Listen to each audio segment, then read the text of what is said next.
All right, a very good evening, everybody. Once again from the VATSIM skies, from the flight sim skies, and welcome to a very special event here.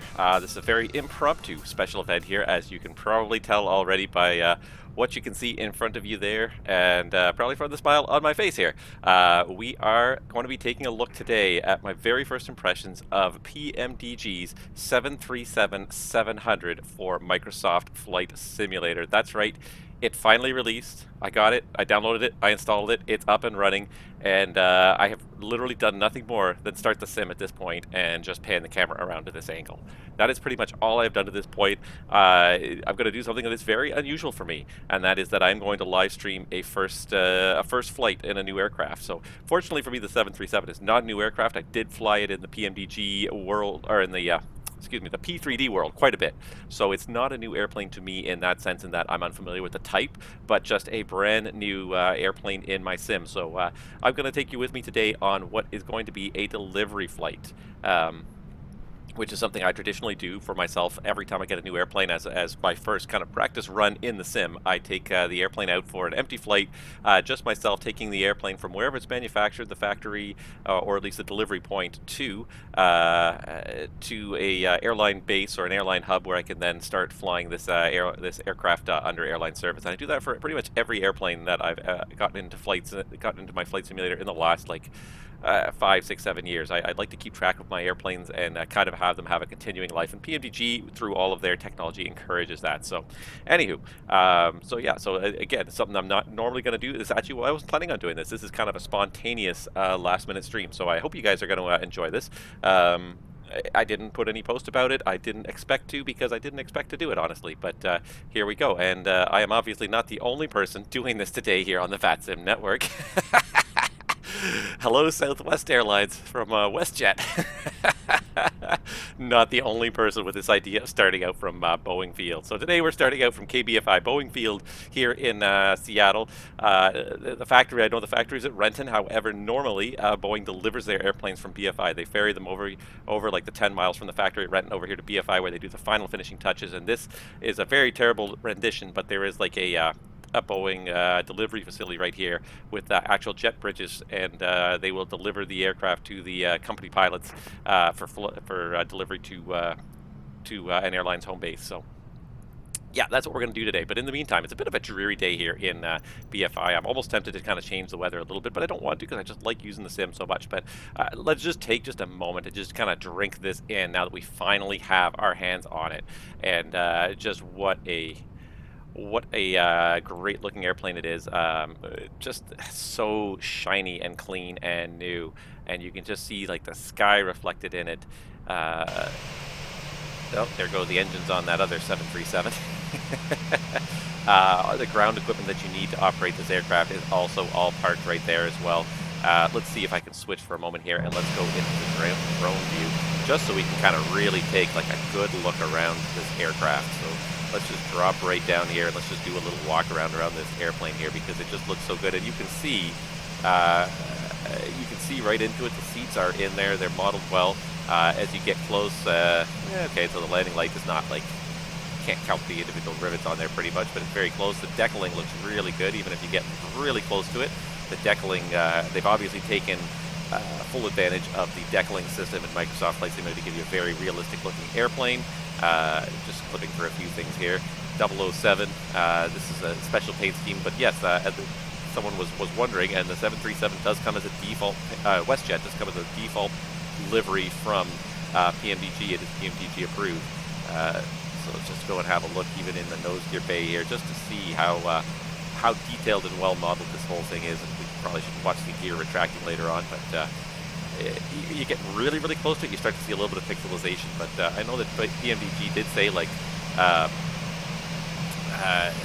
that the textures in the flight deck of this aircraft alone, look at all these 737s here. The textures in this flight deck alone take up more space. They're larger than the textures that were on the entire aircraft in the P3D version. So you look at some of these things that you can just see, like the hinges and the dents and everything. It's really, really good 3D modeling. It looks like you can, even if you get close enough, there's even lights on the exterior power panel, so you can see that the exterior power is turned on.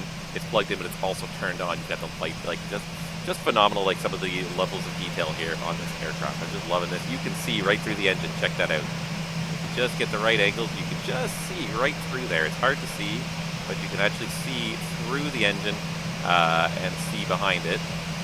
If you look carefully there, you can actually see the Southwest logo just flashing in there just a little bit there. Oops, too far. But yeah, you can actually see right through the engine. You can see the sensors are on there. Wow. Just what a fantastic, just to walk around this airplane, what a fantastic looking airplane. Looks like we've got the LED light option because those look awfully bright.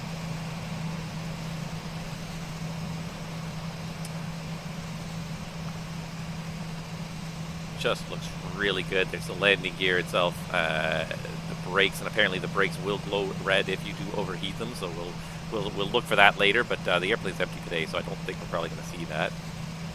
But you can see into the landing gear bay, you can see into the cargo hold, you can even see like there's the netting on either side, like wow. Just look, just going into this aircraft and seeing the level of detail that's here. You've got the outflow valve, or is it the APU inlet? Oh. There's water drains, heated water drains, like just, wow. Looks phenomenal. Let's just take a quick little walk through the cabin here. And like right even into the cabin here. Like, you can see like these are flat textures. But still, like just take like 3 steps back and you get like a real sense that there's an airplane in here. Ooh, and I do like the color scheme here in the cabin. Oh, the blue lighting looks really good, I gotta say. Loving this. Loving this. Looks really good. Our jet bridge there. Got our forward lav, our forward galley. Everything looks good. Step right into the flight deck, and here we are. Gonna step back outside with my drone, and we'll actually flip into the into this mode here.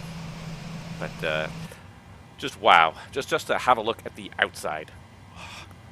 Just a thing of beauty to behold, and whoa, I've got to say, now this is my first time just looking around this flight deck inside here, and that's the shading, the coloring on it. Oh, it looks so nice. It doesn't look like a lot of these blue lights kind of looked a little bit over bright in the P3D version I found. Wow, it looks really good in this version here, and I'll be honest, I now have not flown the 737 in quite some time. I'm not sure I'm ready for this, to be honest. I am not 100% sure that I am ready. I'm just trying to even remember here, but I don't even remember. I was just thinking about the flight deck door, if they modeled the flight deck door probably, but I don't think they even modeled that, which is fine. I don't think there's any way to open the flight deck door, but even just to look around, like look at the circuit breakers. Got a few colored breakers and everything here, or a few colored breakers anyways. Easy to identify and pull if you need to pull them. The lights look really good. It looks really crisp, and the textures look really nice. Oh, the whole thing looks really, really nice, I've got to say. Without even, just wow. Just what a good looking airplane right off the bat. And I'm honest, I'm lost at this point. Like, I have not done this for a while. For anyone who's flown a PMDG product, especially PMDG 737 before, it's going to feel very comfortable. They've set everything up the same as it was before. There's a PMDG setup menu. There's an FS actions menu, so you can change your fuel, your payload, all within the CDU, same as before. So I'm going to just hover us over the CDU here. So I had in my mind today just a really short flight. I was going to do Calgary even, but I want to kind of keep it even shorter because I want to get it done in a live stream, and I don't have a whole lot of time today to live stream. So we're going to do Boeing Field just over to Vancouver. It's a really short hop. It's not a long hop, but we're going to do that. So we're going to just need about, we'll load up to 10,000 pounds of fuel. It's really not that much. It's a short hop to Vancouver. So yeah, it won't take us very long to get there. And payload, we got a whole bunch in here. I'm just going to set it empty. We're doing an empty flight today. I might throw like, I don't know, 500 pounds into the cargo, just maybe some supplies that get delivered to the airplane. But otherwise, we'll say it's an empty payload. It's a very flight today. But everything else is kind of here that you would expect. There's a pushback system. I don't even know if I want to try this yet, just because I don't know if I want to mess with it too much. But Auto cruise, apparently we can actually do time compression, which I didn't think was possible in this sim, but apparently the 737 will support it again. So that'll be interesting to see. And I notice here, pause at top of descent is an option here again. Oh, I hope that works. I want to, I might try that. I might turn that on just to test it and see if it works, even on this short flight. Not that I need it, but I want to see that it works for longer flights. So we have our airplane services, ground power, air stairs, everything that we need. We'll deal with that in a minute. I think first of all what we'll try and do is I'm going to try and set this up. The other thing we can do, of course, is PMDG setup. We can load or save a panel state. I honestly don't even remember. I'm going to go with apron long. And it takes a couple seconds to load a panel state. So now we are at a point where the aircraft is powered up, but it's on a long turn. So FMCs are turned off and everything. So we really have to go through and kind of do all this stuff. And I'll be honest, I will have to pull out some of my 737 stuff again. I know we've got to align those. I know we got to align those IRSs. We definitely got to do that. Other than that, I honestly I'm looking around. It's like I remember these switches. I remember seeing them. I remember doing stuff with them before, but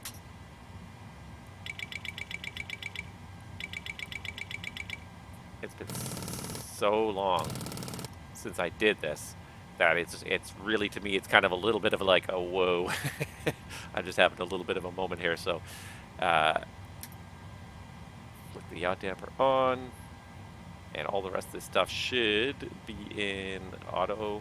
This is all on both, which is good. Sources on auto, control panels on both. Oh, this is just taking me way back. Oh, so far back. Batteries, battery bus, standby power, auxiliary battery. Ground power is what we're going right now. We got nothing from the generators, nothing from the APU generators. We'll probably start that APU pretty quickly here, but let's just go through this and make sure everything works. Everything looks like it's in the right place. Standby power is off, or is auto probably. Oh, just to watch these animations, they look so good. Yeah, IDGs are in. Ground power is on. Bus transfers off. Generators are all off right now. The windshield wipers are all parked. We've got normal equipment cooling on. Let's arm the emergency lights. There we go. Seat belts. Put them to on. You can hear it call the attendant. It does work. All right. Let's see here. Window heat. We're going to turn on all the window heat. The probe heat. I can't remember if we're supposed to turn it on now or after start. We'll turn that all on right now. Electrics are off. Engine pumps are on. Alright, cabin altitude. Let's see here. What else have we got here? This is just taking me way back, but like, wow. I have not done this in a long time. So that's on auto. Our isolation valve is open. Our packs are off. Our bleeds are on. Our APU bleed. We'll have to turn that on after we start the APU. It's set to like 28,000, I think was our predicted cruise. I don't think we're even going to get to 20. I'll set 20. I don't think even 20 is, I think 20 is even overkill for this flight. It's a short flight, in all honesty. The valve is in auto. And the landing altitude is essentially 0 feet. Let's make sure we got our lights on here. Lights panel looks good. Ignition right now is off, and it's on both. We're supposed to have it in either left or right, right? Normally. Positions are on steady. All the other lights are off. Oh, wow. Oh, there's just like, I'm getting deja vu. I haven't done this in so long, but this is going to be fun. But it's funny how many 737s are here in Seattle, departing to go to various places around the world today. It's going to be just a madness of 737s for a little while. That being said, it's crazy that the Phoenix is also releasing soon, but let's not even talk about that just yet. That's just too much to talk about now. Let me just do this. WX KBFI. Let's just check on VPilot here and see what the weather is doing here. 2994 on the meter, so only a slight adjustment required here to the altimeter. Here we go, 2994. And it looks like the standby is linked. It's probably an option I could probably fix, and I'll have to go into the options later and play with this and set it up how I like it. But this is just literally first impressions, first flight. literally loaded this into the sim twice so far. Because one thing, for anybody who is watching this and is thinking of getting this airplane, the one thing they did say in the introduction that probably most people missed is they said, load the airplane into the sim once, and then after you've loaded the airplane the first time, close the sim. Don't try to go flying. Don't try to use the systems. Close the sim, and then come back and go flying again. Then open it up again. And I guess the idea was just to make sure, like, that first time it runs in the sim, it's compiling a whole bunch of stuff, but it's not necessarily the systems are going to load properly. So after it's compiled properly, then you'll load it all. All right. Let's see here. Flight director's on. Wow, this is just taking me way back. I haven't done this stuff in so long. Auto throttle. We can arm it now. We just hit the toga button. And I know there used to be a toga button somewhere here. I don't have tooltips on, so I'm not sure. I'm going to have to really quickly check the manual there to see where that toga button is, but I know it's got to be here somewhere. Anti-skid set to RTO. I'm going to not worry about the glare shield panel just yet, but let's test the lights in this airplane here and just... Oh. Everything. So many lights in this airplane. So many lights. Alright. Test those lights. Those all look good. Alright, this is normal for the DUs. This is just the lighting for everything. Can I actually pull these? No, those don't actually do anything. That's fine. N1 set to auto, speed ref set to auto. Fuel flow, we're just going to reset once. We can do engine or system on the lower panel. Nice. Excellent. Quality 100%. DUs are all normal. EGPWS switches are all normal there. Panel lightings all looks good. Let's just check and see that my speed brake lever and my flap lever are configured correctly. Yep, there they go. And just check that these actually do work. Good. Okay, perfect. I don't have thrust reverse, and that's going to be a bit of a problem for now, but we'll deal with that when we come to it. Let's see. Stabilizer trim's all normal. Fire protection test. There's fault.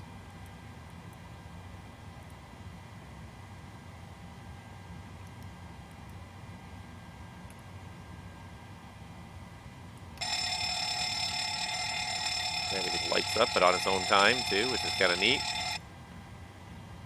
Cargo fire test. Also sets off all the alarms. I'm going to put up Unicom here. Oh, so smooth, too. I like some of these things. They feel really nice and natural. The comms especially, it feels really nice and natural how it turns there. Transponder code.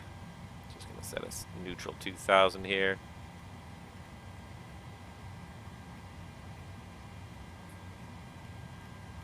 Seattle traffic, Southwest 1356, climbing out of 2,200 feet for 10,000 feet. We'll climb to 36,000 feet 10 minutes after departure. Right traffic, Oscar 67, climbing through 7,000 for 380, last call written. How was it? Oh, so good. All right, I'm so used to FS2 crew helping with this that this is going to be a bit of a challenge. Plane? Yeah, takeoff. That's pretty smooth. Yeah. All right, so let's go in here and just see how this is working out here. All right, so FMC, position and net. Look at all those 737s. What a strange coincidence, we're all flying the same plane. In traffic, Southwest 9987, taking off. All right, position and NIT is good, and that already set up everything. It looks like it's already initialized, so let's go ahead and do this. Destination CYVR, I typed the C without even thinking.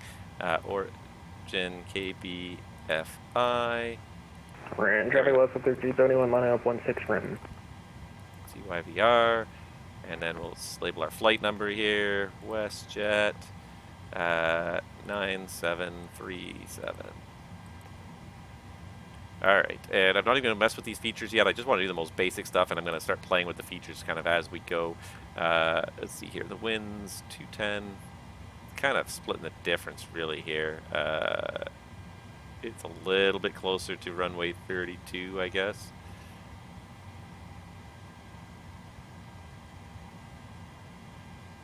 close to 1.4.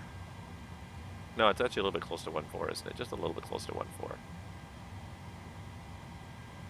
All right, so we'll do a Right, 1.4 traffic Alaska 13, departure. taking off runway 16 northbound departure, Renton.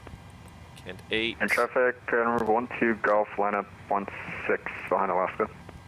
All right, and it's a really simple route today. Actually, all I have to really do is just do the arrival.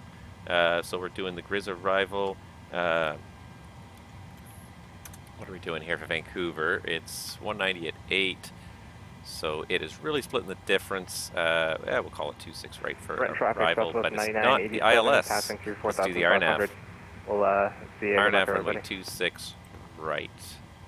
Yeah, I like it. Let's do that. The Grizz 7, Pain transition. And Hamsu, I believe, is the transition we need for that. Activate, execute, and that's it. And actually, the one thing I probably need to do is no, that's it. We got the vector, then straight to Pain. Now maybe it's just me, but it sounds like the audio is really loud on VATSIM, so I'm going to turn them down a little bit. All right, route, and then so that's all in there.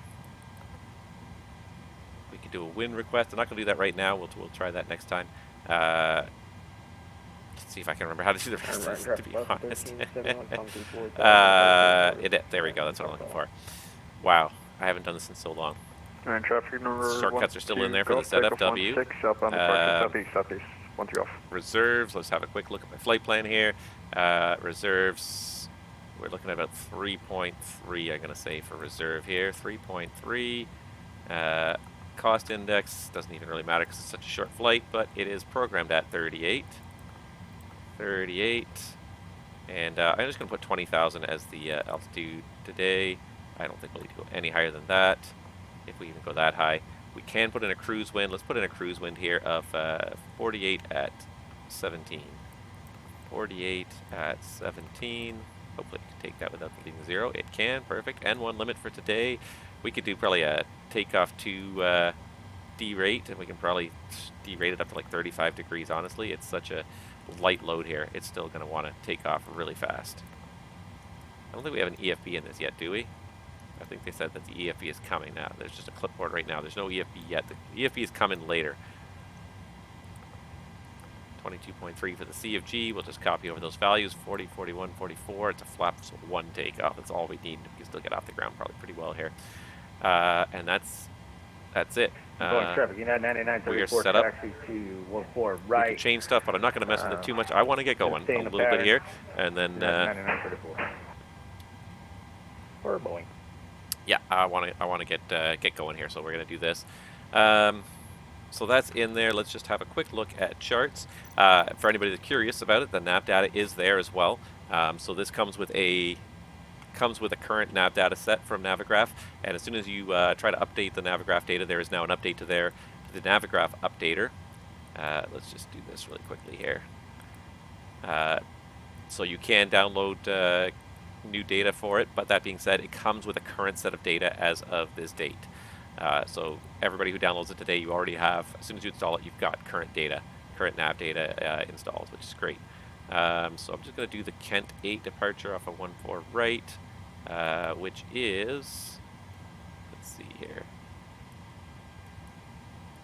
Seattle traffic, northwest 87 heavy, taking off runway 16 left. 14 right, climb heading 135, and IVFI southeast, course across Saginaw above 2,000. The top altitude for this is 2,000. Just going to be a quick level off, empty plane up to 2,000 feet. This is going to be fun. Okay, 2,000 feet, it's 137 heading, so let's get that in there.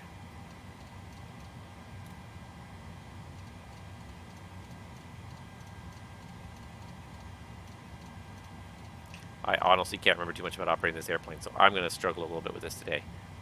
Please forgive me. I hope you just enjoy the show. 144. I said V2 plus 20, so 164. I'm honestly not even sure if I can't even remember that's the procedure. I'm going to have to start reading up on the 737 procedures again. It's been so long since I've operated this airplane now. It's been probably for the most part, probably about 2 years. I think I did once or twice in the P3D world since MSFS came out, but it's been very rare. All right. So we've got speed, heading, and altitude set, and we can arm the LNAV. Can we arm the LNAV? Yes, we can. And can we arm the VNAV? Sure, why not? Seems to want to do it. All right, good, good, good. And we can spin that trim wheel around if we need to. I'm not even sure where it's supposed to be here. Does it have a trim setting? It does, 6.24. Oh, it's so nice and slow. Takes a while to get it from 5 around 6, 6.25, right about there, give or take. It's pretty close anyways. Should be close enough for what we're doing. Let's see here. Traffic. Traffic's right there. Wow, I'm so out of practice, out of touch with this airplane, but I think that's it. I think I got everything set up, so let's go ahead and grab my 737 stuff here. Just for fun. 737 normal checklist, so oxygen tested 100%. Navigation, display, and transfer switches are all normal and auto. Window heat is on. Pressurization mode selector is auto. Flight instruments, we've got heading 137 and altimeter 2994. Parking brake is set, and the engine start levers are at cutoff. Pre-flight checklist is complete. And so what we're going to do now is let's get this thing ready to go. So let's go menu, FS actions, ground services. Let's take away our ground. Oh, actually, before we do that, let's start the APU. All right, and I can't remember even. I think we had to start one of the fuel pumps, right? I'm drawing such a blank here. I'm just going to turn them both on at this point.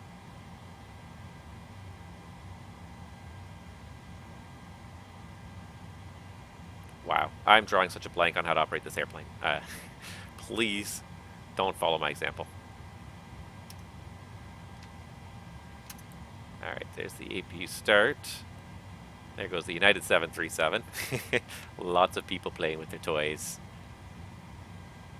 All right, we've got the low oil pressure light. I just want to see the EGT start to rise here, and we should have it on the systems, right? No, not in this airplane. No, we don't get anything, we just get... Oh, but there it is. It's firing off. The EGT's going. So there must have been some fuel flowing.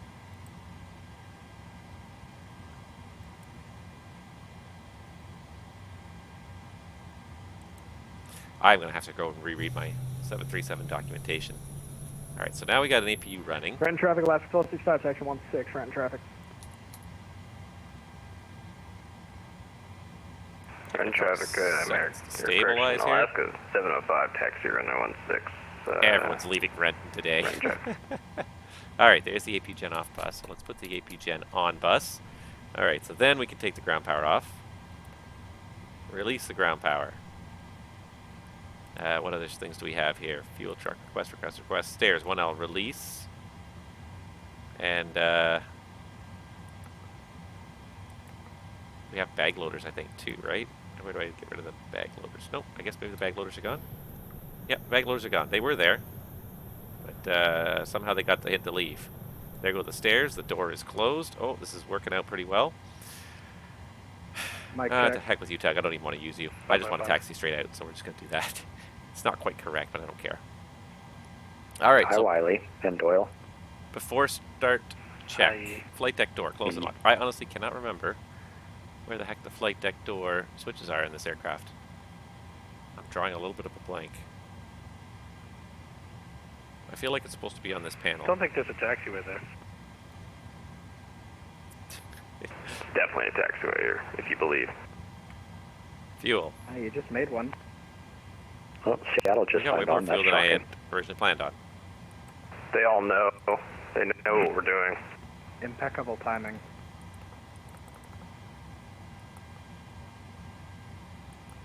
There we go. For some reason, the fuel I set there before didn't take. Let's see if the payload still says empty. No, it does not. I don't know.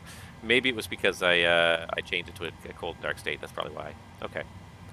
So now I've got to do my...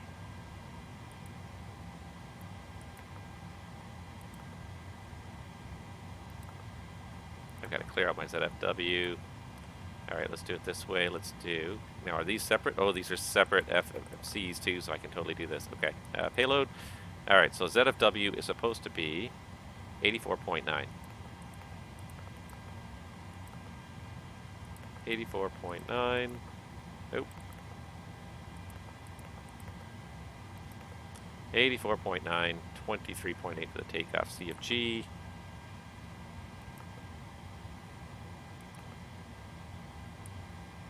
$23.1.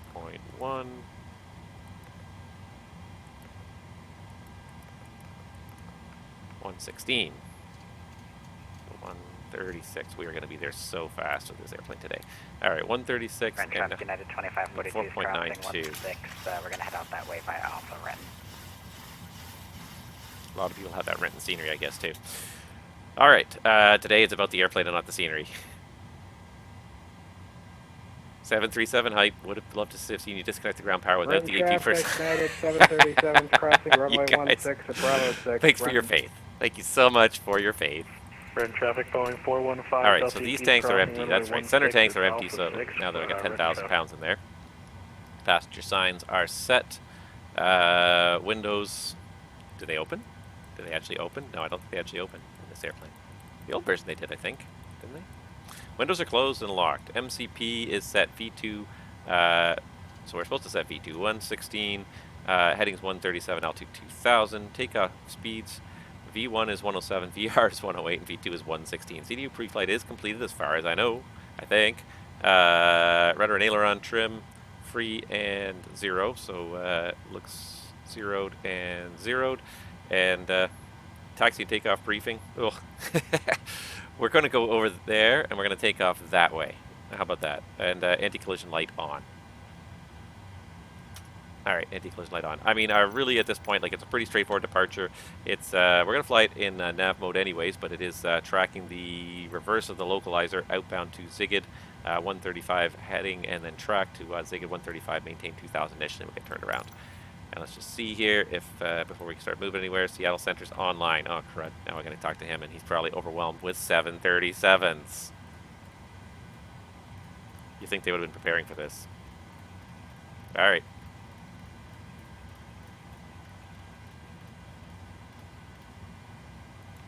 West 87 heavy just passed 14,000 on the Elma 3. He's going to be overwhelmed for a little while, so let's just go ahead and start this up while he's figuring it out. All right, let's see if I remember how to start this puppy here. Seattle Center, Alaska 705. So we got the APU bleeds on. Turn off the engine bleeds. Pro flight 107, squawk. We do have duct pressure. 1541. Yeah, 1541 dark to the box, Pro flight 137.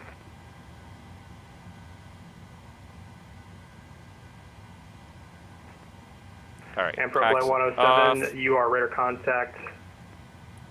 I can't remember if I'm supposed to leave these on or off, I'll be honest. Pro flight 137. Yeah, we'll leave those off. All right, let's try this. Start engine 1.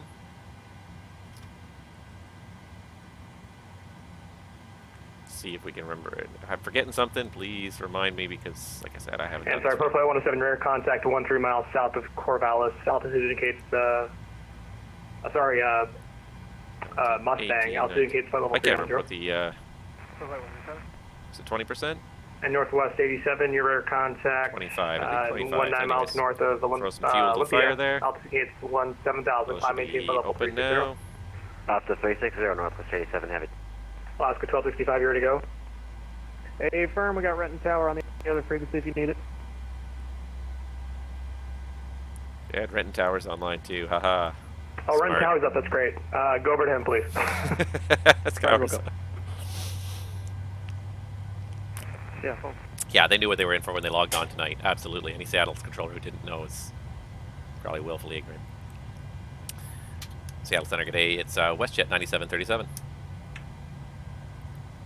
Yeah, 9737, go ahead. State location. WestJet 9737 is on the ground at Boeing Field, IFR to Vancouver. Yeah, full set, took it off today, except at 7550. WestJet 9737, stand by, you'll be number 1. Clipper calling, stay call sign.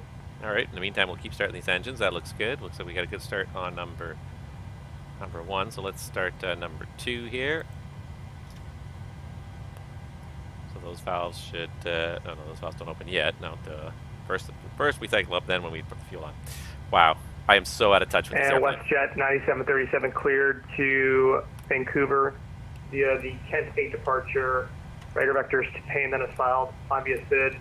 Expect flight level 280, 3 minutes after departure. Departure is me squawk 5237, reback squawk code only. All right, squawk 5237 for WestJet 9737, and we're going to amend the final to 20 today. Okay, WestJet 9737, amend your cruise for flight level 200. Reback correct. Advise, ready for taxi. Expect runway 14 right. The Boeing altimeter is. Up right now. It's 2994. Okay, thanks very much. We'll call you for taxi. Boeing, or sorry, WestJet 737, 9737. Whatever we have. I'll figure this out eventually. Too much stuff going on here. Where's my FO? Where's my FS2 crew, damn it? 25, light her up. Thank you. 146. I will have to go. Wind to 100. Yeah, it's one of those things. It's like you don't realize how much you've forgotten until you get back into it again. You're like, wow, there's so much to know, and this is such a hands-on manual airplane. So much stuff to do manually. I've got to kind of remember it all. All right, that sounds like the ignition did go off, or the starter did go off there. Good. Looks like we had a nice stable start. Excellent. I'm not expecting any failures because I haven't turned failures on. I will. I literally just want to get this going here, so let's get the generators on. Let's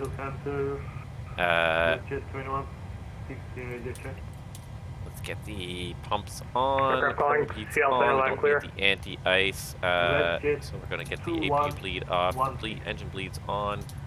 Isolation valve to auto. Packs to auto. That all looks good. I think that's about all I need up there, unless I'm forgetting the AP gen's off bus. I can just shut that down at this point now. And then I guess we do a flight control check here. I'm literally just doing this just off the top of my head. I have not done these SOPs in a long time, but that looks good. Ailerons, rudder. Walker 2049, Seattle Center, radio check. How do you hear me? 5x5, Walker 2049. All right, and I think that's yeah. So Walker 2049, your location.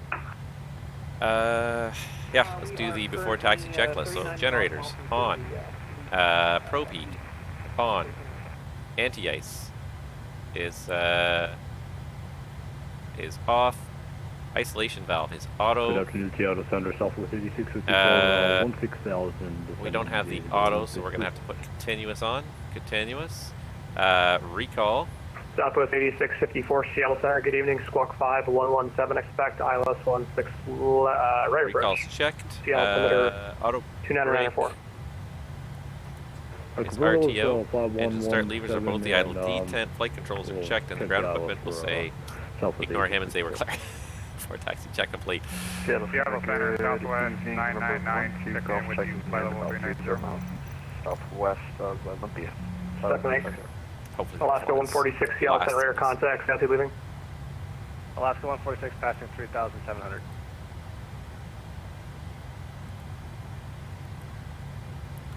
It's not too bad. It only took me 40 minutes to get this far into this. Alaska 1265, Woody 6000.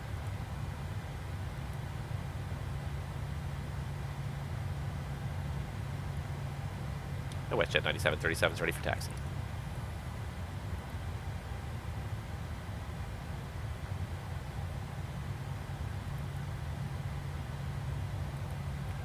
He's overwhelmed. Seattle Center, Alaska 146, passing 4,500. Now I'm just trying to look up and try and see if there should be a click spot for the toga, I believe. I'm just going to try and look it up here.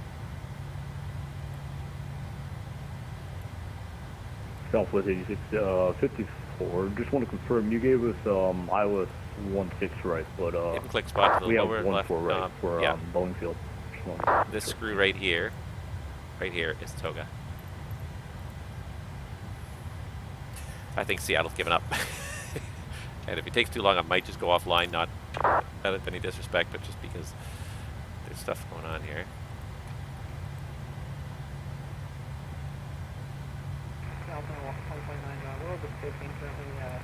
Seattle Center, radio check, we just had a crash. Seattle Center, read you 5. Thank you.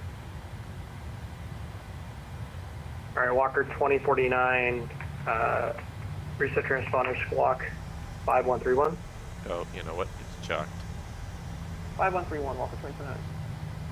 Alaska 141, your radar contact, climb maintain flight level 370. 370, Chalk's Alaska are still 146. there. Seattle, good evening, Southwest 9987, flight level 390. Ignore the tug. Southwest 9987, say your location. Are you just direct to shoot? We are 66 nautical miles north of Powell. Okay, Southwest 9987, reset transponder squawk 5143. 5143, 9987. Center, Southwest 999, checking in with you, flight level 390. Southwest 999, Seattle Center, good evening, squawk 5206. 5206 for Southwest 999. WestJet 9737 ready taxi.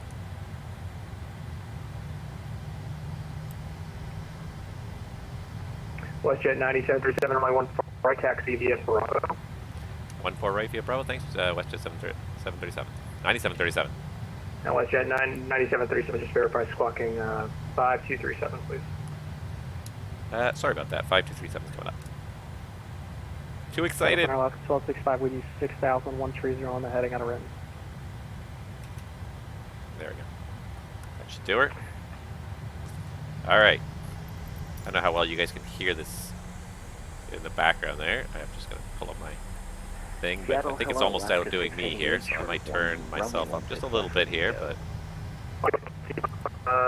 Turn, radar contact, turn left, heading 330, vectors for, oh, such a thing of beauty. Seattle. Say again for Alaska 1265, came in broken. Alaska 1265, turn left, heading 330. I do like the way that it vectors, doesn't immediately turn to match the airplane, but it's sort of like it catches up like after the 330 airplane has ILS turned. 16 Kind of a right, nice anyway, effect, you can actually see the take a airplane left from turning. Payne. Oh, such a nice thing. All right, before takeoff, flaps 1. Right from Payne, you said? We prefer the left side from Payne, but if we have to have the right, we take it. Alaska 1265, climb and maintain, actually maintain flaps are 6,000. down, the flaps are at 1. Yeah, that you're safe in that area. There we go, leading edges are extended. 526. All right, so before takeoff, flaps 1, green light. 526 Stabilizer trim down is 5 units. Before takeoff checklist is complete. That was 52, supposed to be 5262. And I guess we should get the taxi light on while we're going here. 5262, Oh, such a nice thing. Oh, she looks so good.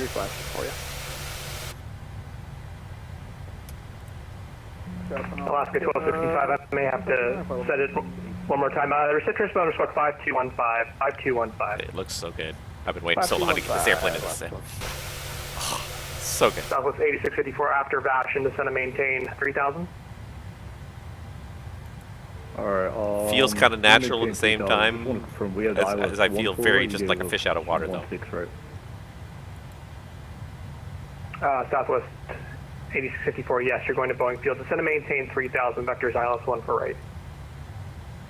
Alright, down to 3000, vectors 1 for right, for Southwest 8654. WestJet 9737 ready for takeoff.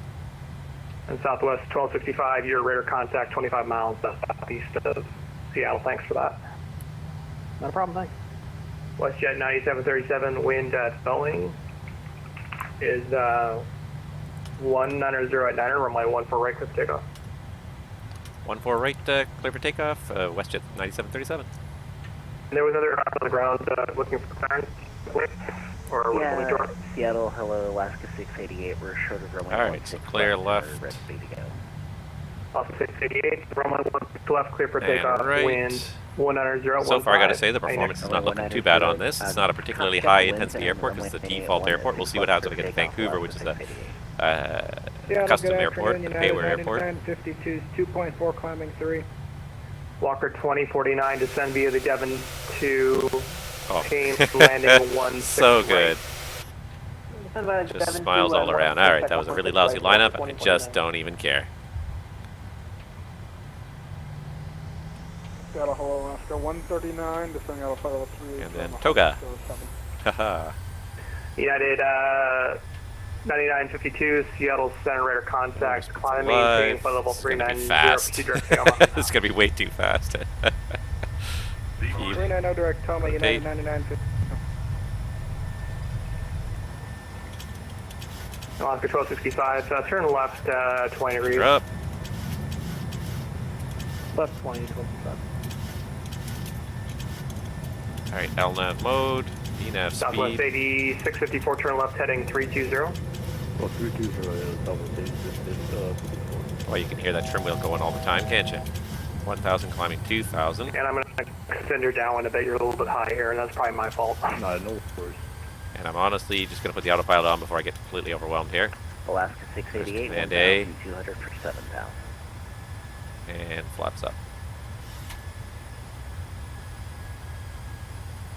Alaska 688, Seattle Center, radar contact, climb maintain, flight level 370. Flight level 370, Alaska 688.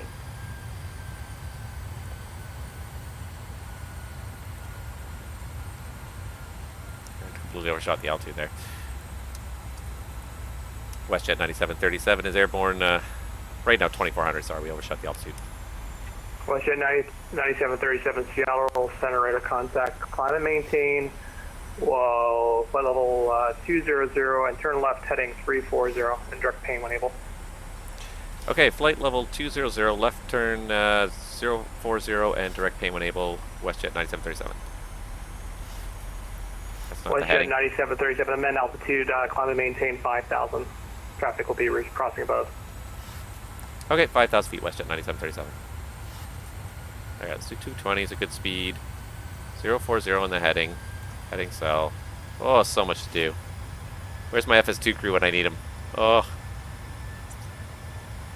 But the funny thing is, like, it feels so natural that I don't feel like I'm working, but like I don't feel like ridiculously overwhelmed by the whole thing.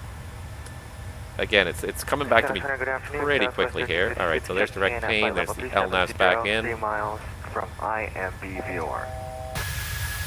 Alaska 1260J, it's mine and your lucky day. Contact Seattle approach on 125.6. Here come the Seattle controllers. Wow, this thing's just Southwest 8654, contact Seattle approach 125.6. 25.6, Southwest 8654.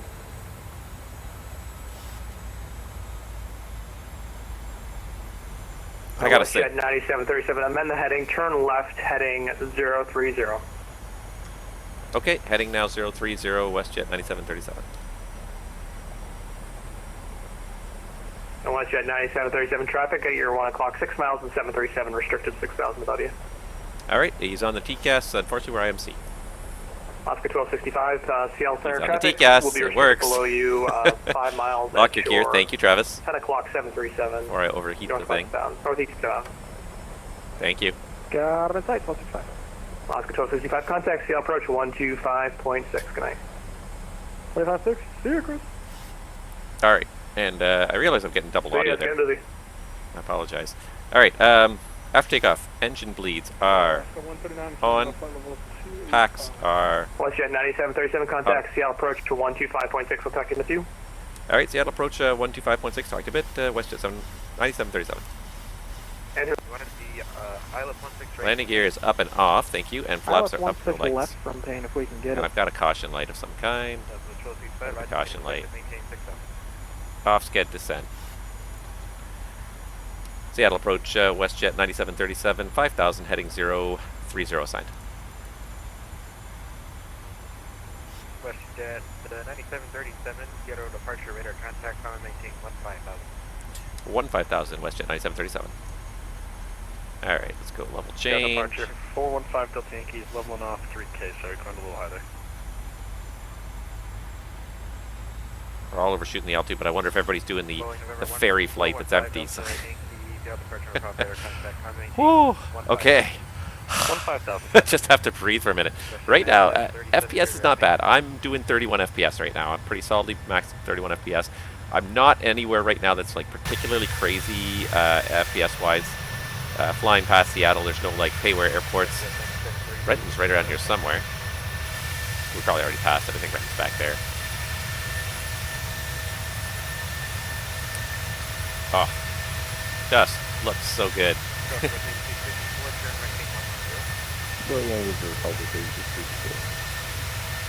I can't hear him and I don't care. Seattle departure last 705, passenger 3000.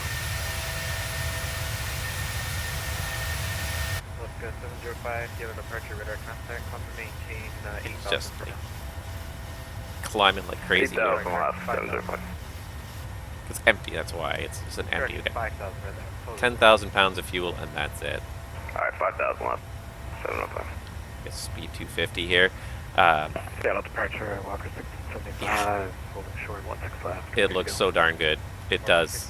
1675, Seattle approach, And this is why PMDG Brake wanted number to move into the sim. 4151 to Yankee, clear direct Toyota. You can't, Tail up 5,000. you just can't begin to compare to this sim here. Check this all out. 9737, Seattle approach, how you hear? And sorry about that, you're coming a little quiet, WestJet 9737. Sorry about that. Yeah, WestJet 9737, your clear direct paint. Direct pane now, thank you very much, WestJet 9737, that's much better, thanks. Alright, direct pane from execute and back into LNAV mode. It all works together so smoothly, and that's one of the nice things, is when something works so well that you don't even notice that you're working. Southwest 8654, turn right heading 130. I gotta say, like, I do not feel right now like I'm in a sim. Like, I feel like I'm in an airplane. Like, I'm just, the way all these knobs kind of dial in, 55, fly heading 350. it's so smooth. 350, 1265. It's so smooth the way it dials in. It feels so good. Alaska 705, turn left heading 070. Just dialing in the numbers here, the knobs, they all feel 070, really nice as you're kind of 705. transitioning through them. Feels really good. Everything feels WestJet kind of... 9737, contact center 135.45K. All right, 135.45 for center, WestJet 9737. Thanks. Have yourself a great day. Thank you. And Seattle Center, hello again. WestJet 9737, leveling 15,000, direct pane. WestJet 9737, Seattle Center. What's your point after? You keep the direct pane. Climb maintain flight level 200. Climb flight level 200, yeah, after pane, we're on the Grizz 6, WestJet 9737. Pro flight 107, I think give it to contact Oakland Center 119.75. All right, there's flight level 200, level change. It feels just the way it's supposed to. Southwest 1060. Thank you, Cross 10,000. So much going on. I'm terrible at this. All right, lights off. Does this work on this one too? Aircraft Supposed calling, Be a click say, spot hold there? plan No, again. no. Southwest 1060. All right, so And what's your location? 10,000, lights off. 4,500. Seatbelt, it doesn't matter. 150. And I could put the VNAV speed in here, and what does it give me for speed now? 280? Yeah, 280 works for me.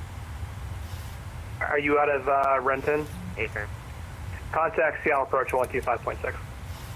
25.6. And then we gotta just plan our descent. Center, 415 Delta Whew. 13. All right, let's just double check. First of all, do we have any Vancouver controllers online? Nope, no Vancouver. That's okay. All right. Okay, wind's 190 at 8, so yeah, still pretty much splitting the difference. Yeah, we're gonna go with the 26 right still. There's transition. So set The standard. aircraft out of 13 for 15,000. Say your These are linked. I call don't know if sign I can and location. unhook them 415 at all. Delta Yankee over Toma to about 35 south. I have to go over here and just check Oh, the there you are. setup. Sync captain. And that was Boeing E for 5 this. Delta Yankee, Sync Seattle captain, Center, standby bearer. rear No. climb maintain for Aha. level 370. Yeah, you already. See? Hello, Ta-da. Silly things that amuse me, but hey.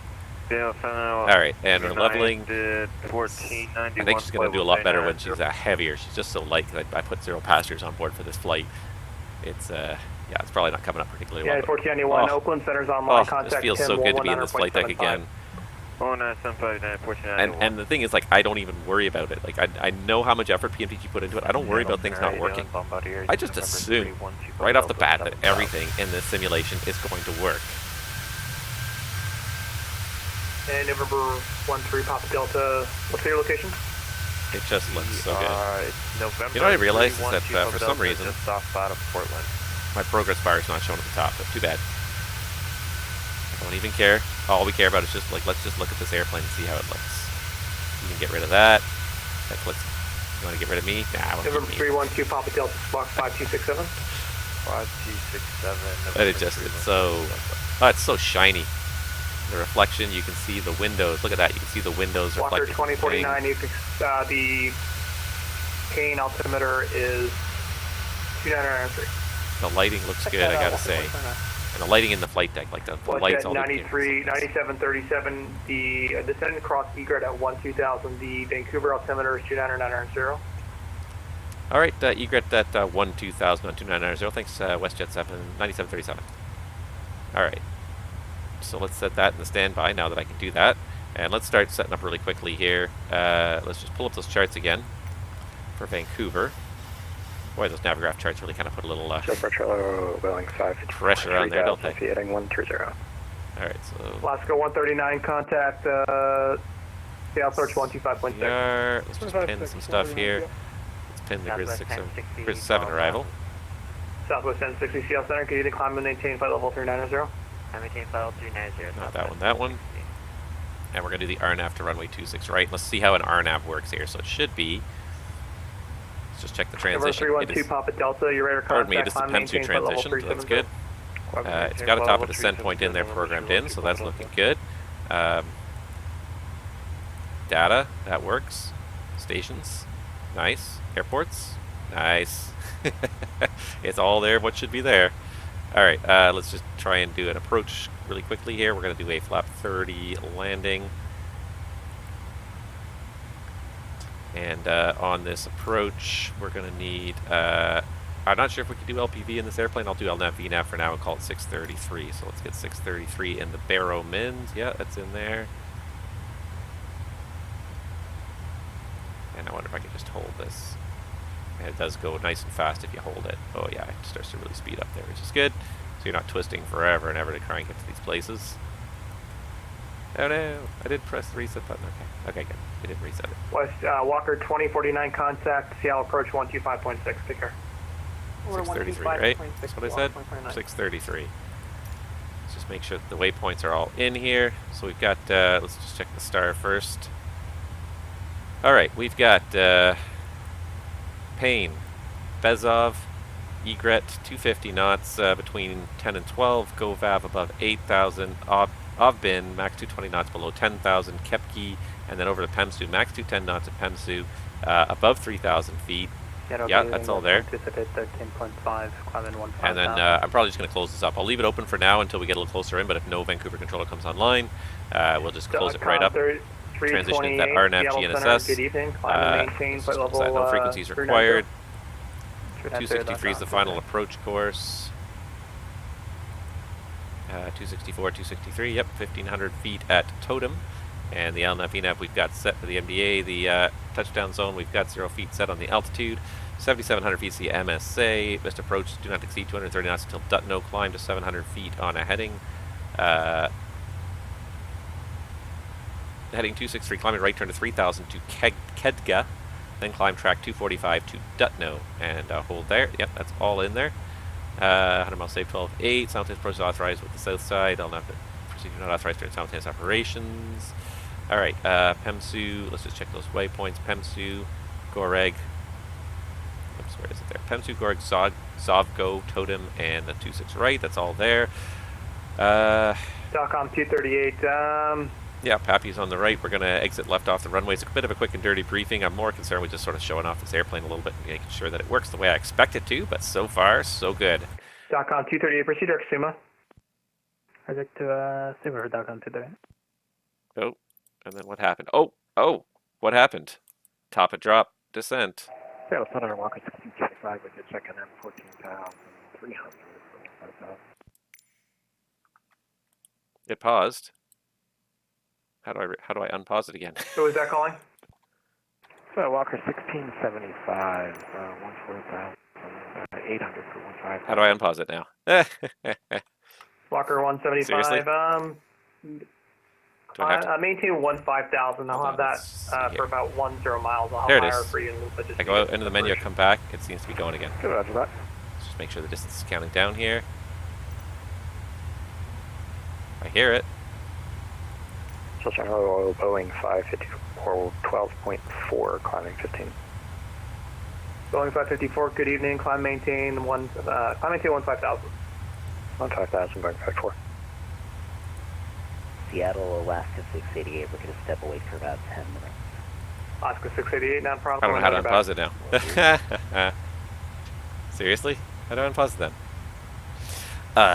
Man. That did not seem to do it. I'm still stuck at 18.9 miles.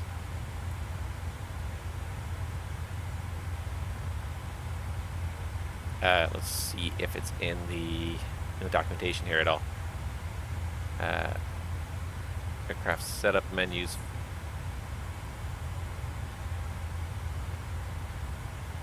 The PMDG setup menu.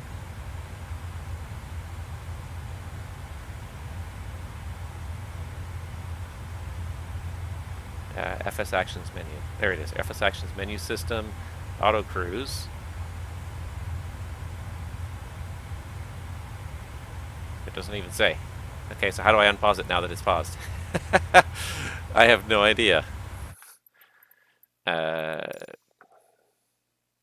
just Walker 1675, climb maintain for level 240. I might have to disconnect from the network in a second here if I can't figure this out. For a second, I thought it was.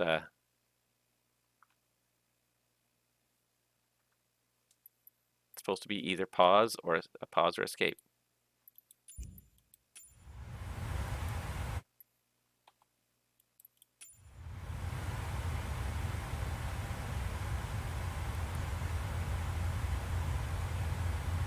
Center Sky was 381, which you had. Nope, now it's stuck. Now I'm stuck forever. You bastard. Is that Southwest 381? Well, it worked to this point. That's 381.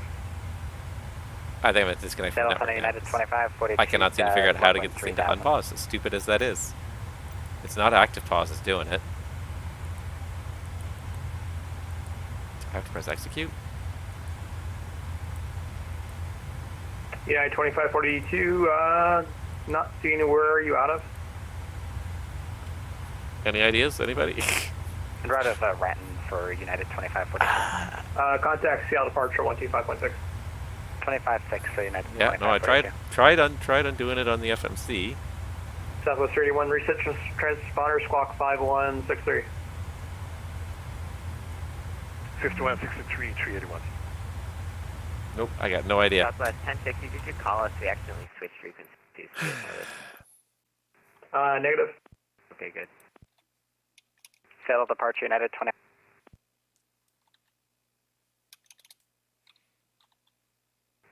Boeing 554, advise you of the weather at Moses Lake. Moses Lake altimeter is 2978.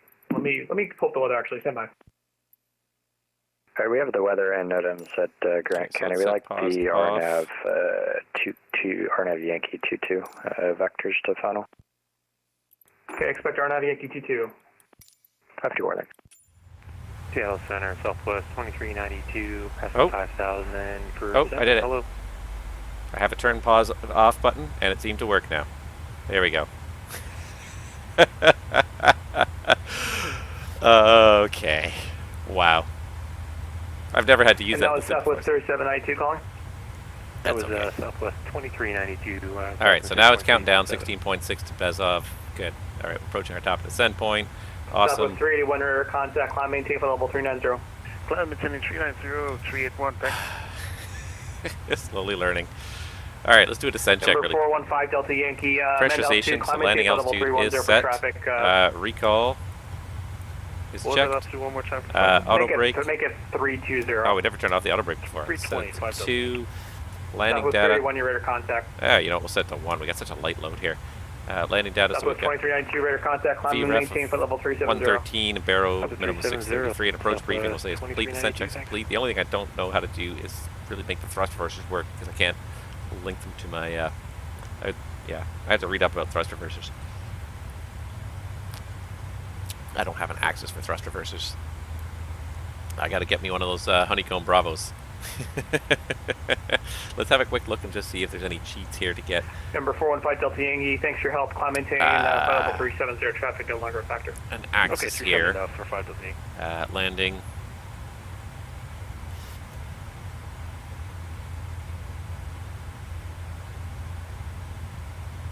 Yeah. Nope, and there goes the descent. Retard.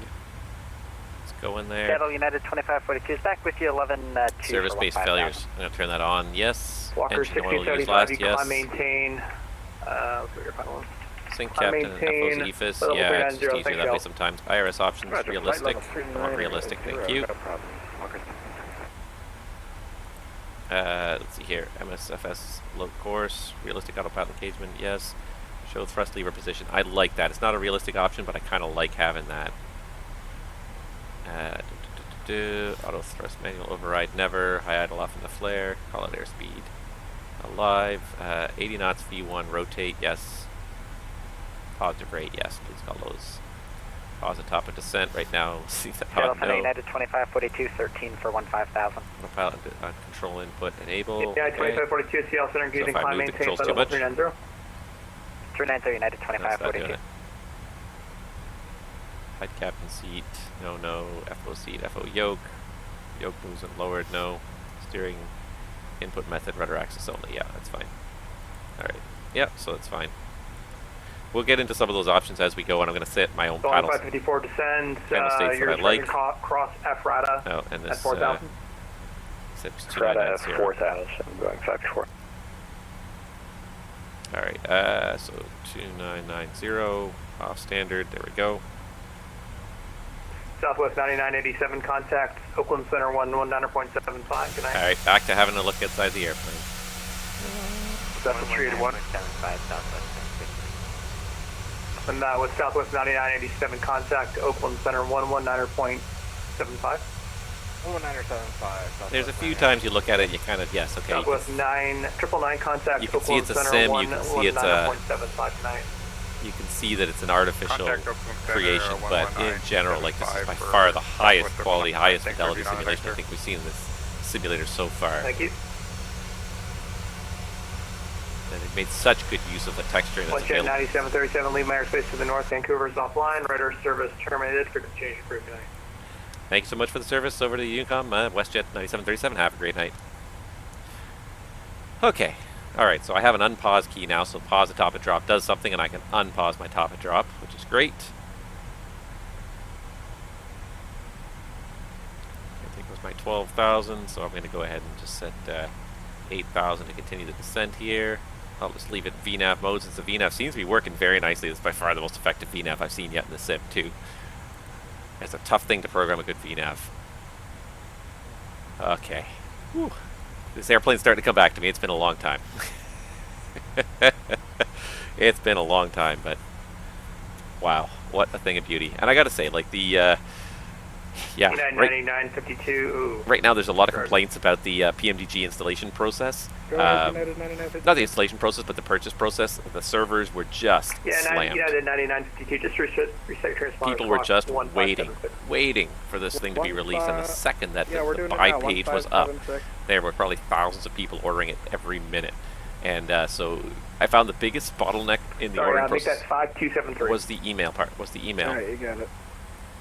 Getting the email from the server, and the server getting you a valid download link and download two-factor authentication code. Those were the things that were the longest. The actual download itself was very quick. It's a 1.6 gigs. It only took probably about 2 minutes to download my computer. But what took a long time was getting the emails, and apparently, you know, and I'm looking at the forums as I'm kind of watching this.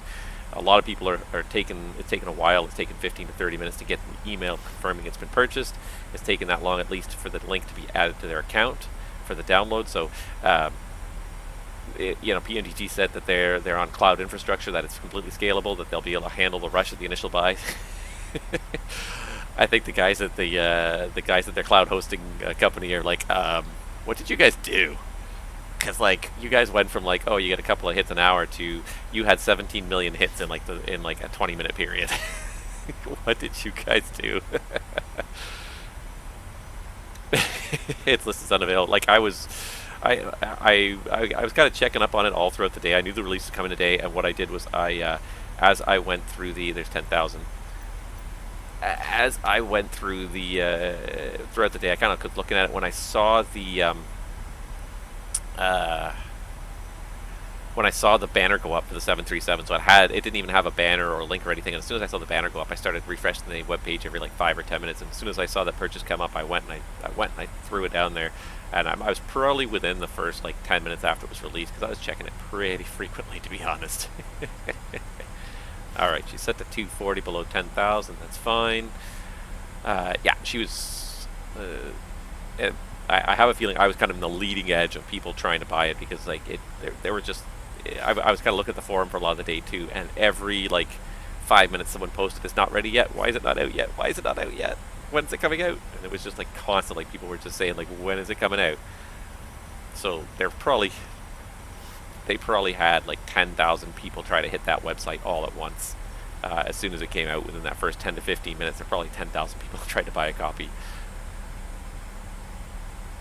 I gotta say, those guys at PMDG are probably laughing all the way to the bank at this point, but it's also been a long slog for them. As they pointed out, this product, what they thought was going to be a 6 to 9 month development period, they said turned into 39 months. From the time that they first started kind of working on this, to the time it got finished, 39 months was the development process. So that is a huge process. And a long time for a company like this to basically forgo almost any revenue. They had the DC-6 and they generated a bit of revenue in the interim for that, but overall it was not, obviously like they did not know that it was going to take this long. They had no idea it was going to take this long to get this product out to market. So congratulations to them for finally getting it done. And it looks good. It looks exactly what we would expect from PMDG. It is just a phenomenal airplane. Everything seems to run very quickly. It is not penalizing my performance too much. I'll say that right now. It looks like my performance looks good. Just watching the auto throttle here. The performance looks really good. Like I'm not noticing like a big performance penalty over any other airplane that I've flown in this sim. Everything looks very smooth. It all responds the way it's supposed to. Having not flown this airplane for a while, jumped right back in. I feel a little bit lost with some of the procedures, but everything like the LNAV and the VNAV seem to work. I did a very short, simple flight plan. I will absolutely grant that, but everything seems to be in here. Progress page showing us to have 7.5 7.5 right now, 7.1 when we get to Vancouver. Let's see if we can do some stuff here. Let's CYYQ is, oops. YYQ is our alternate, so let's do that. Let's do a 50-mile radius around it. And zoom out a little bit here.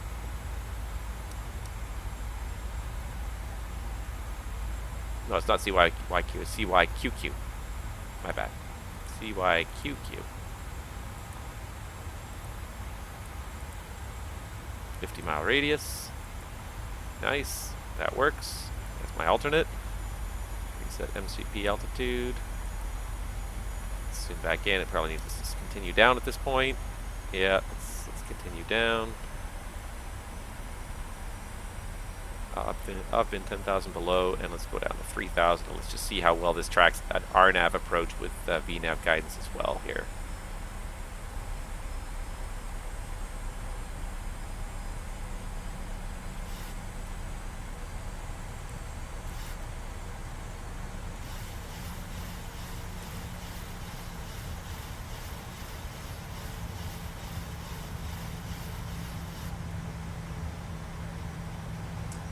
Flying at idle, it's trying to get down now, and what we'll do is, since there's no ATC online, we'll close this up. Kansu.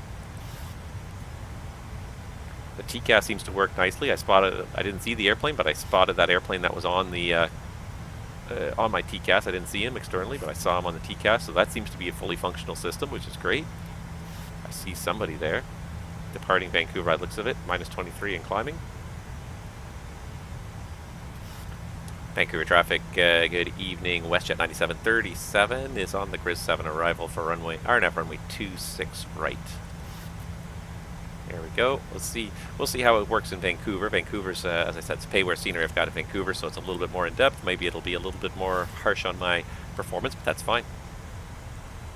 You get up close here and look at the texture on these buttons. Like, there's even, like, it looks like it is, in fact, it looks like that little yellow plus is even notched there. Like, it looks like the whole thing is notched. Oh. And then, of course, you can play with the options in this aircraft. I don't know how well this is going to work, and I don't know if I should be playing with it right now when we're flying here, but let's see here, equipment. So if you change the MCP, here's the Honeywell MCP. Traffic, Westjet 452. I don't really like the Honeywell MCP as much. I do like the Collins more, I think. But it's all there. Glide slope, catch for company cost index. Company values, yeah. Approach minimums, yeah. There's lots of options in here. I'm going to have to really play with them later on. Failures, I always like to have service-based failures in this aircraft. So service-based failures are on. Maintenance. The one thing I wish they would have in here, I don't see it, it was an option of one of these airplanes, was the hours multiplier. So you need to service the aircraft more often because obviously as simmers we can't fly as much as a real airline would fly. So we can't accumulate the hours needed to fail these things. But there was some neat stuff in here too that Rendazzo was pointing out, that if you go into the, no, not in there, if you go into the aircraft options and you go to failures, if you want to do random failures, you can set how many events you have per 10 hours. So you can have random failures turned on, and then you can set like what are the statistical odds that it's going to happen during any particular flight. So if you have if you set it to one flight per 10 hours, then you'll get on average one failure every 10 hours. You won't necessarily get exactly at 10 hours or every 5 hours, but over the course of 10 hours, statistically you're going to get one failure, or you can increase it to like 5, and so you're likely to get like one every 2 hours. So pretty much every flight or so you're going to get a failure come up. And then the other neat thing they've got on here is limit events as well. So if you have these failures happen, you can limit how many you get at the same time. So if you just want to have one, you want to have good odds of one's going to happen, but you don't want to have more than one, you can also set a limit to how many failures happen in this. So it's there's some really neat stuff there with that, but as always I'm going to have service-based failures turned on because I love service-based failures. I think it's a great way of kind of running this airplane and trying to make it as realistic as possible. Seems like our VNAV is working pretty well here. We're going down across PEMSU, we're at 4600, going down to 3000. Got this glide path pegged here pretty well, so that's looking good.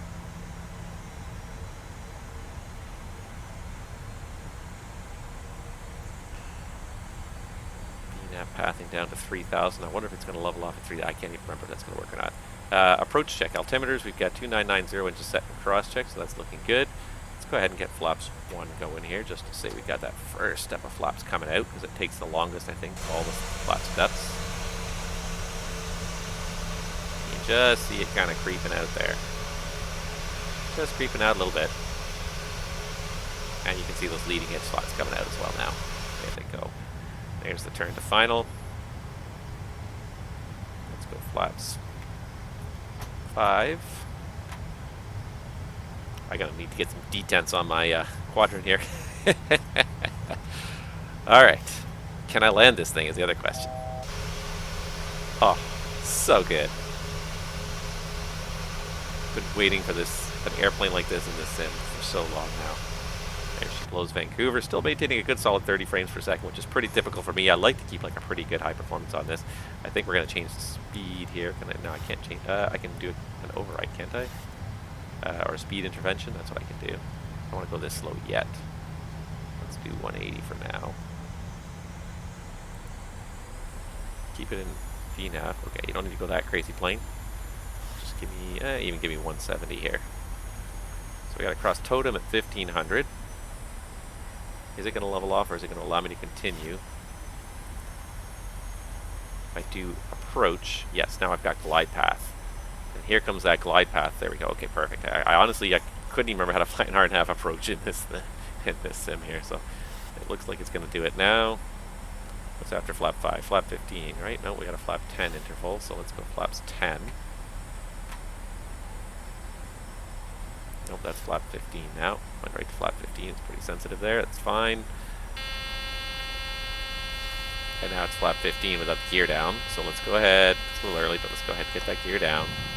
Let's just do this and just watch it.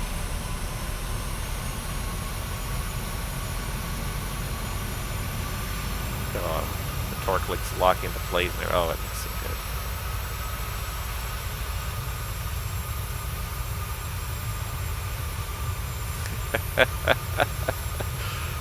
Ah, such a thing of beauty. There, now the gear's down, now the alarm goes off. Alright, let's focus on what we're doing here as much as we're enjoying this. And this is just the sim that this thing was built for. Speed 150, it looks like we're right on, we're in glide path mode, so it went right through 3,000, perfect. So 3,000, was that the Mr. Approach altitude? I honestly can't even remember. It was 3,000. So 3,000 Mr. Approach altitude is set. Do have the runway in sight. We got the gear down. Let's go ahead and get flaps 25 and flaps 30. Just early, just so we can make sure everything's configured. And then I believe just pull this back just a little bit to arm it. That's armed, right? Speed brake's armed. I love it.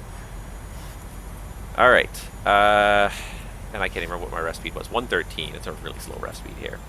Alright, so let's do landing checklist. I never did turn these off of continuous, so now they're on continuous again. Speed brake are armed, landing gear is down, and 3 green lights, and flaps 30, green light. Landing checklist is complete. Nothing left to do but land. Just gonna go once more for the external shots here. Oh, she just looks like such a work of art. Looks really, really good. Alright. Let's go ahead and get it back to BREF plus 5, 118. And let's go ahead and just have a little bit of fun with this. Let's engage in the autopilot. And once more to silence the alarm. You can hear every time I run that trim there. You can hear the clicking every time I run the trim. As she slows down, we got to pitch up more or it's not going to work for me here.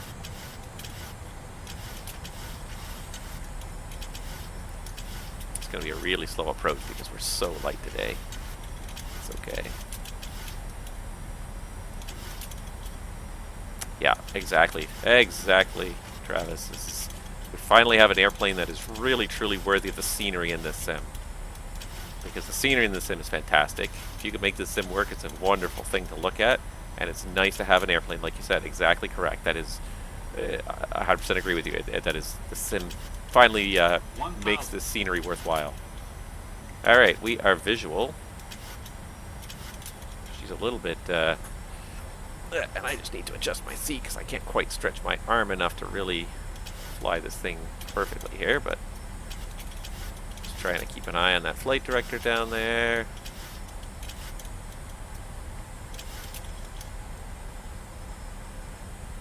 Of course, it's a nice light wind today.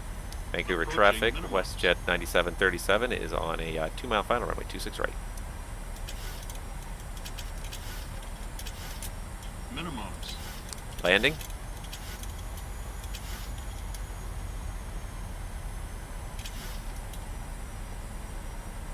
Just ever so slightly slow, but very slightly.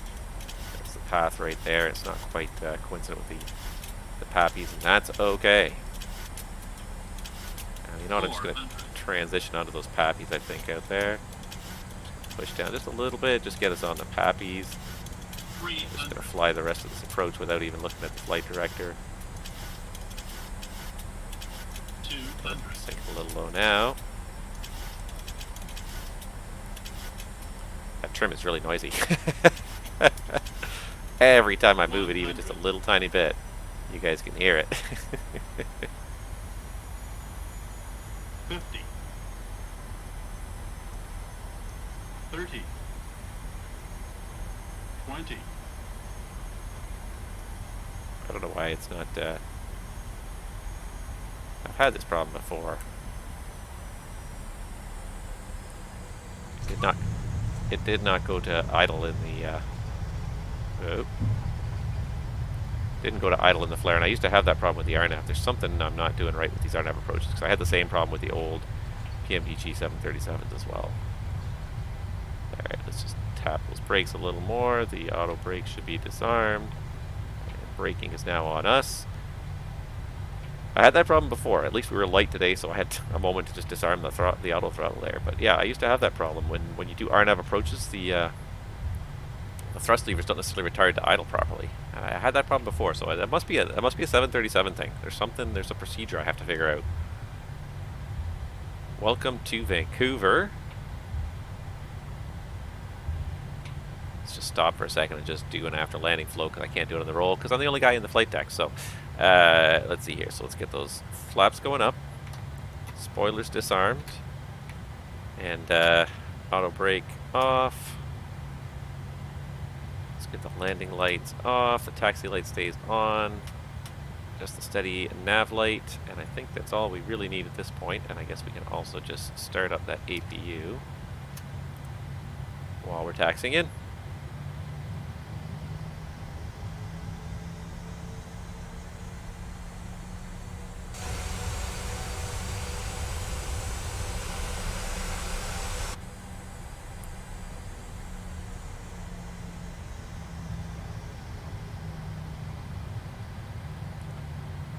Taxi back to the transporter section, I guess, but whew, living the dream now. It feels good. It feels really good.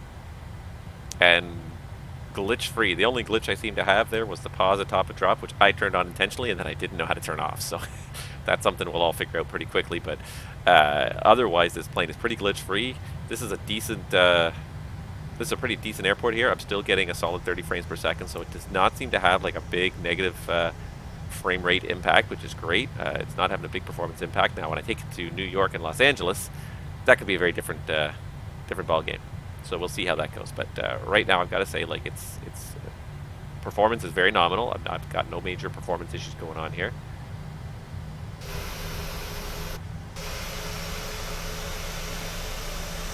Not sure why. The drone camera always is like a little bit off.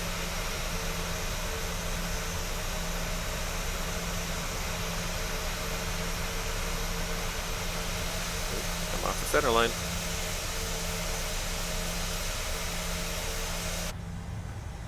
And I'm going way too fast too.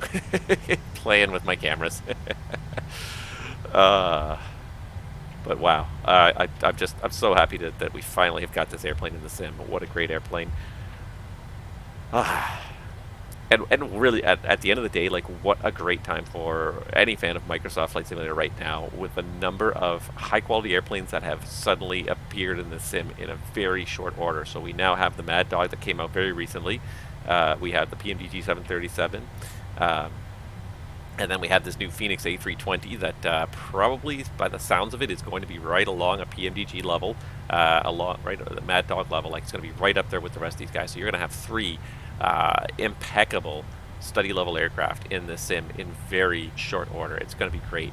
One thing I did notice is that PMDG has not included a full set of manuals with this aircraft. They have your basic manuals, your simulator introduction manual, a tutorial, but they don't have the actual FCOMs that they used to have, that they used to include with their products, which is a little bit of a disappointment because I always enjoyed that. Like, part of the reason why I get into these heavy-duty, intense airplanes is because I want to fly them.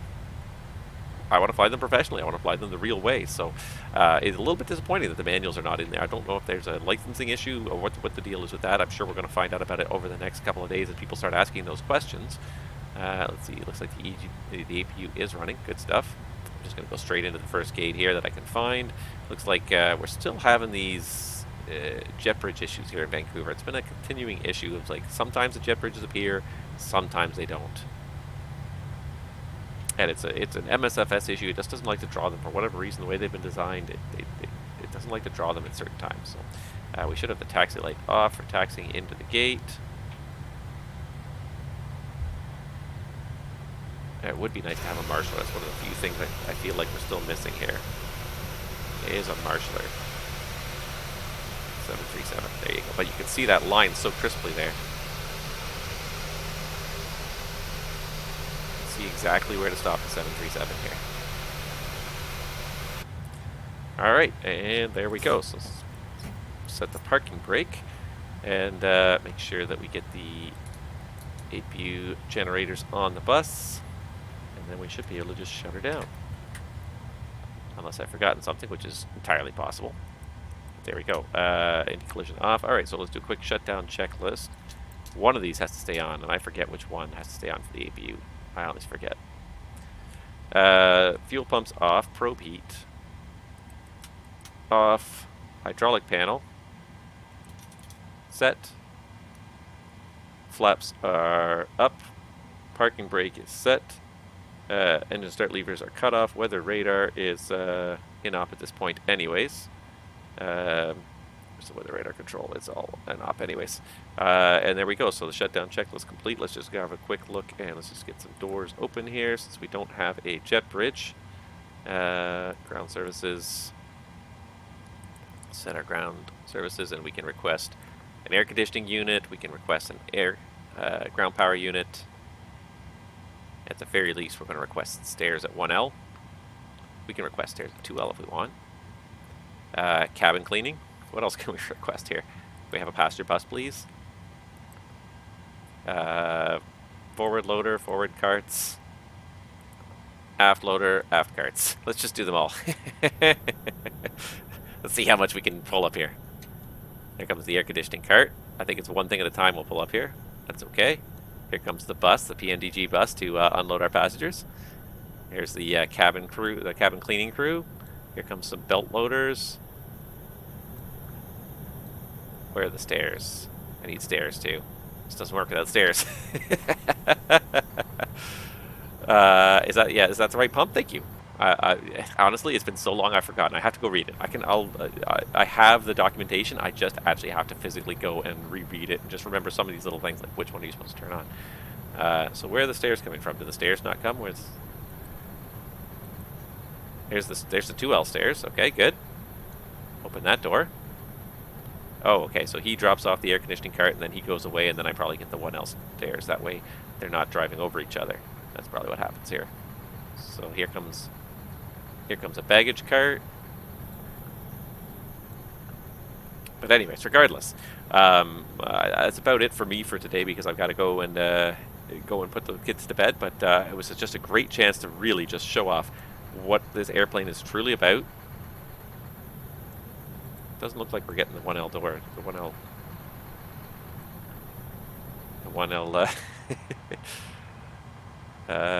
Go back. Previous page.